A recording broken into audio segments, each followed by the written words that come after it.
হেয়া কাব্যগ্রন্থের কবিগুরু রবীন্দ্রনাথ ঠাকুরের কৃপণ।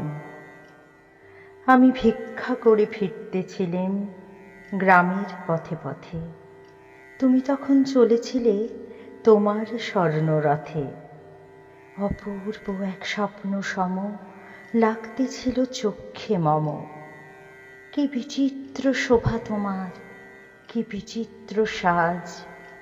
আমি মনে ভাবতেছিলেম এ কোন মহারাজ।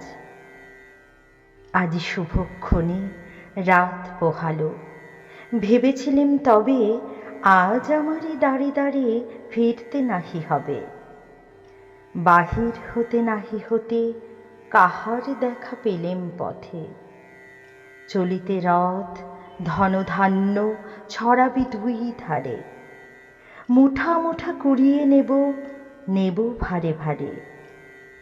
দেখি সহসা রথ থেমে গেল আমার কাছে এসে।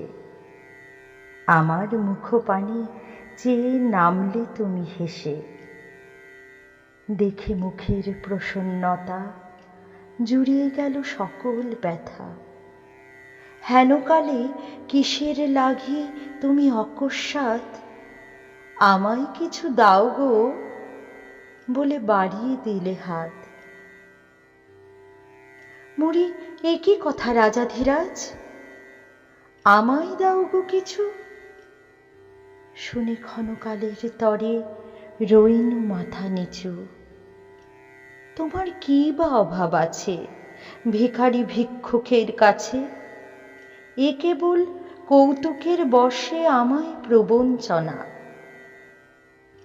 ঝুলি হতে দিলেম তুলে একটি ছোট কণা, যবে পাত্রখানি ঘরে এনে উজাড় করি, এ কি ভিক্ষা মাঝে একটি ছোট সোনার কণা দেখি। দিলেম যা রাজ ভিখারিরে, স্বর্ণ হয়ে এলো ফিরে। তখন কাঁদি চোখের জলে দুটি নয়ন ভরে।